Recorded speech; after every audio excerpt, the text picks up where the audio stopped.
Allez, bonjour à toutes et à tous, très heureux de vous retrouver. On est mercredi et on fait donc, comme prévu, le point sur les stratégies de flux. Sur le S&P 500, c'est toujours le néant le plus total, aucune volatilité et ça ne semble surprendre personne. Rien n'y fait et rien ne semble vouloir y faire de toute façon. Beaucoup de patience donc, puisque on est de retour sur les ATH, ce qui signifie donc que tant que, de toute façon, on ne retourne pas ce contexte en 4 heures et qu'on ne glisse pas sous les moyennes qui se situent a priori 5 à 6% plus bas, eh bien il n'y a donc toujours pas le déplacement suffisant pour faire quoi que ce soit d'autre que de se laisser porter dans un mouvement haussier qui semble somme toute un peu épuisé. Mais encore une fois, donc on ne lutte pas contre, je le rappelle, sur les stratégies de flux, ne cherchez pas à exploiter ce premier flux autrement éventuellement qu'en gestion de portefeuille, et ça on l'a dit, c'est bien un cas particulier d'allocation dans lequel si vous avez une exposition acheteuse à certains actifs dans le S&P 500, etc., mais encore une fois, c'est vraiment une chose à mettre complètement à part. Rappel, normalement, stratégie de flux égale, je pose mon cerveau d'être humain intelligent et normalement constitué, je mets ma casquette de gros débile et je suis mes règles stupidement. Pour l'instant, ces règles, elles vous disent que le troisième flux est terminé, que vous n'êtes plus dedans puisque vous avez dû récupérer vos profits et que cette agonie de marché haussier ne se terminera que lorsqu'elle en aura décidé ainsi. Et pour l'instant, ce n'est toujours pas le cas et il faut donc laisser ces lumières éteintes et accepter que parfois on ne peut rien faire. Sur les commodities, très rapidement, donc sur le WTI, rien du tout, toujours pas de démarrage du deuxième flux. On est toujours en train de travailler sur cette moyenne hebdomadaire en attente d'un moment donné du démarrage éventuel de ce flux. Et comme vous voyez ici, de toute façon, il y a beaucoup de chemin à faire avant de pouvoir entamer quoi que ce soit de tangible. Donc là, toujours beaucoup de patience et on est sur des unités hebdomadaires. Donc encore une fois, regardez une fois par semaine, ça suffit. Et puis concrètement ici, les contextes sont en évolution trimestrielle. Donc ce sont en plus de ça ces clôtures trimestrielles qui nous intéressent plus qu'autre chose. Donc c'est vrai que pour l'instant c'est lent, ça peut paraître chiant, mais vous ne pouvez là encore rien y faire. Il faut attendre que le marché se décide. Sur le silver, c'est pas la même chose. Là, on a toujours ce flux en cours, en hebdo, qui se constitue très bien. Là encore, une mise à jour par trimestre, entre guillemets, sur les clôtures de contexte. Et évidemment, on peut regarder une fois par semaine, mais il n'y a pas besoin de passer toutes ces journées dessus. Et vous voyez bien qu'en hebdomadaire, c'est toujours très bien orienté. On est très loin de renverser quoi que ce soit au niveau des contextes. Ces contextes, d'ailleurs, dès le trimestre suivant, devraient enfin pouvoir croiser à la hausse nos moyennes. Donc, signe de maturité intermédiaire de ce flux et qu'on continue donc de rester dedans tant qu'il n'y a pas de remise en question des troisièmes bornes. On vise évidemment toujours des objectifs graphiques pour ceux qui veulent faire des take profit partiels, d'accord, c'est-à-dire ceux qui veulent être actifs dans la gestion du flux, dans laquelle on va viser des objectifs techniques sur lesquels on va récupérer des profits partiels, toujours j'entends bien, puisque normalement, rappelez-vous, la technique est, si vous ne savez pas identifier ces niveaux, il ne faut pas vous forcer à essayer d'inventer des niveaux qui n'existent pas. Si vous ne savez pas identifier une résistance technique, et bien tout simplement, comme on l'a dit, laissez-vous porter par le flux bêtement et méchamment jusqu'à ce que vous ayez au moins un retour à son support. Quand vous avez le retour vers le support, vous savez que vous sortirez sur la troisième borne qui suivra. Voilà.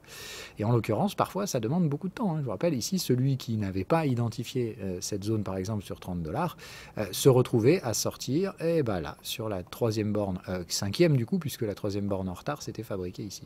C'est hyper important que vous compreniez ça. C'est-à-dire, effectivement, dans ce cas-là, la personne qui aurait pris ce trade aurait dû attendre 2 ans de plus avant d'obtenir son take profit sur une troisième borne. Mais cela dit, elle l'aurait quand même fait correctement, comme vous le voyez. Donc, on se laisse porter. Peut-être que le sommet se fera là et que derrière, vous n'aurez votre take profit qu'en 2028. Ça, on n'en sait rien, d'accord? Mais encore une fois, vous vous laissez porter si vous ne savez pas où aller. C'est hyper important. Quoi d'autre? Pour les comos, je pense qu'on va rester sur ces deux-là. Il me semble que ne suivez que ça. Bon, les cryptos, évidemment, sans surprise. Donc, le troisième flux sur Bitcoin, là, plutôt en 4 heures, toujours en cours. Pas de raison pour l'instant d'en sortir. Je ne comprends pas non plus, d'accord? Donc, on fait très attention à ne pas précipiter quoi que ce soit. 100 000, 120, je sais pas, on s'en fout.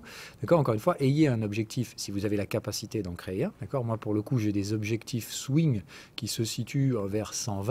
Et évidemment, si on allait vers 120, dans ce cas-là, clairement, j'aurais effectivement récupéré des profits sur cette zone-là. Ok, donc hyper important de bien comprendre tout ça. Sur la partie Ethereum, pas de changement encore non plus. Alors je monte juste d'un cran pour qu'on ait la structure globale de ce range. Là encore, on attend de trouver la force impulsive qui va nous ramener dans le haut de ce range, ce qui devrait par conséquent activer là aussi le troisième flux. Voilà, maintenant, comme on l'a dit, tout le monde y va de son petit pipotage, c'est-à-dire il y a ceux qui disent « Ouais, mais Bitcoin a fait son troisième flux, donc Ether va faire son troisième flux ». Je ne vois pas à quel moment c'est écrit dans le manuel des flux. Donc on fait attention encore une fois, dans ce cas-là on parle plutôt de gestion de portefeuille, d'allocation, etc. Mais encore une fois ici pour la partie purement débile, hein, et j'ai bien insisté dans le dernier brief, j'espère que ça a été clair, que si vous n'êtes pas capable de cloisonner vos différentes activités de trading, enfin on va dire de trading, d'investissement et autres swing trading de ce genre, ça va être très problématique. Il faut bien être capable de cloisonner ces différentes activités si vous les cumulez. Sinon, vous n'en faites qu'une et vous essayez de surtout pas mélanger. Donc là, en l'occurrence, comme on l'a dit, en stratégie de flux, on ne raisonne pas par association, en mode corrélation, truc bidule. Si lui, il a fait ça, il va se passer ci, puis il va se passer ça. Ça, c'est ce qu'on fait éventuellement en allocation de portefeuille. On va chercher des effets de corrélation et on va diversifier des allocations. Mais encore une fois, ne mélangeons pas les choses. Ici, débile. C'est pas parce que Bitcoin a déclenché son troisième flux que Ether va le faire.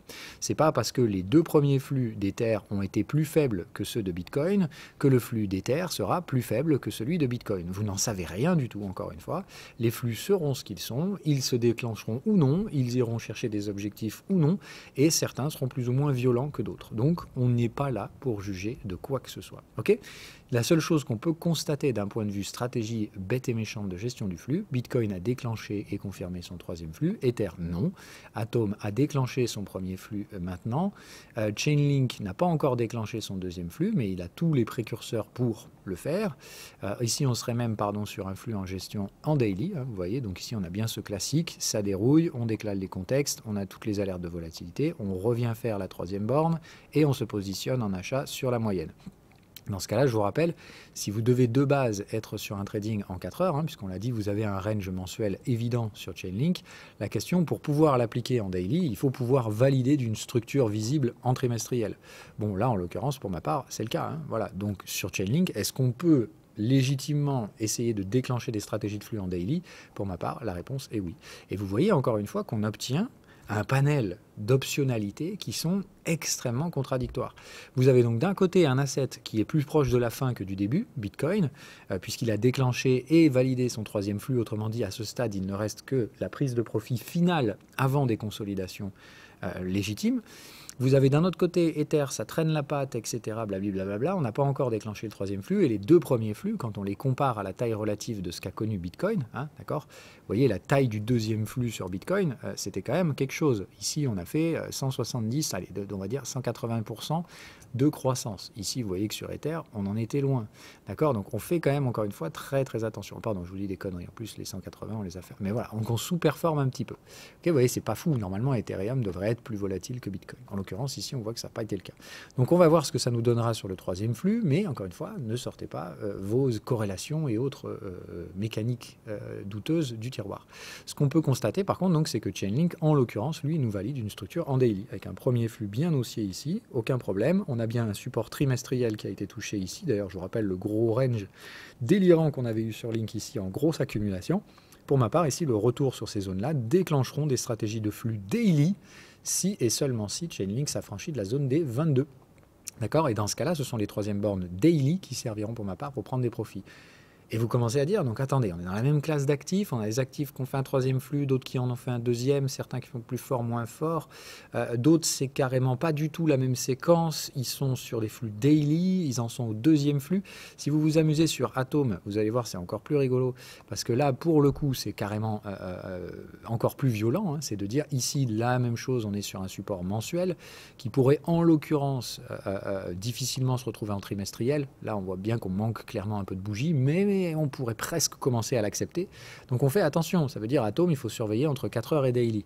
À défaut, vous voyez bien que pour l'instant, en daily, on n'a rien de tout ça, la moyenne est toujours en train de baisser. Donc si jamais on vient déclencher un premier flux daily sur Atom, vous voyez, ça veut dire, par exemple, Chainlink l'a déjà fait, son premier flux, Atom doit le délivrer. D'accord? Ici, en l'occurrence, pour pouvoir délivrer ce premier flux, ça n'a pas été suffisant ici. Il aurait fallu qu'on dure un petit peu plus longtemps, ça n'a pas été le cas. Ici, en l'occurrence, il faudrait donc remonter, renverser ce contexte, ce qui n'est pas encore chose faite. Donc on va constater ce qu'il en est à la fin du mois. Est-ce que ce contexte aura été renversé ou non? Si tel est le cas, est-ce qu'on va poursuivre à travers la hausse de ce contexte au point où le contexte acheteur va venir repasser à l'achat sur la moyenne? Vous voyez que ça pourrait se produire éventuellement début 2025. Donc on peut théoriquement et légitimement surveiller un départ de flux daily sur Atom. Maintenant, ce dont on est sûr, c'est qu'on est sur un support mensuel et qu'on a maintenant aujourd'hui une structure de flux qui est validée puisqu'on a bien eu le croisement de ce contexte au-dessus de la moyenne qui est maintenant plate ou ascendante. Ok? Donc ici, sans problème, alors qu'on a fait un nouveau plus bas dans la structure de Wyckoff, entre autres, vous avez aujourd'hui un démarrage officiel de flux en 4 heures sur Atom. Ça veut dire qu'il y a des flux entrants, point à la ligne. Et on ne va pas plus loin que ça. Ce qui veut dire que si vous restez dans ce contexte 4 heures, que vous avez une troisième borne après son renversement, d'accord, vous aurez la possibilité de repayer probablement la moyenne vers la zone qui sera définie à ce moment-là. Encore une fois, je fais des projections bêtes et méchantes, mais je rappelle, la volatilité dépend à 100% des mouvements de prix dans le temps. C'est donc une histoire de temps. Plus le temps sera long, plus le support sera élevé. Plus le temps sera court et plus le support sera bas. Donc pour l'instant, en tout cas, il faut attendre gentiment et légitimement que ce flux se termine. D'accord ? Je vous rappelle, le premier flux, vous ne pouvez pas vous y exposer de manière spéculative via la stratégie de flux. Encore une fois, ici, pour ma part, c'était soit de l'investissement long terme, soit un traitement de la pattern de Wyckoff, qui est très particulier, mais que j'ai fait avec vous. Donc là encore, un autre cœur de métier. D'accord ? Mais pour ce qui était du flux, j'avais dit, on ne cherche pas à s'exposer sur ce premier flux, on attend qu'il se produise. Pour ceux et celles qui attendaient que ce flux se produise, vous avez aujourd'hui les premiers éléments de maturité qui avancent. À savoir, la moyenne s'est inversée, on est bien installé au-dessus, on a renversé les contextes et ils se sont décalés suffisamment pour justifier de cette recherche spéculative. On attend gentiment que ça revienne frapper ce contexte, en l'occurrence là et jusqu'à la fin de la semaine. D'accord, on est sur des contextes hebdomadaires. Pour l'instant, le contexte acheteur se situe à 6,46. Donc tant qu'on ne baisse pas à 6,46, il ne se passe rien. Vous attendez la semaine suivante où ce contexte continuera de monter, etc. etc.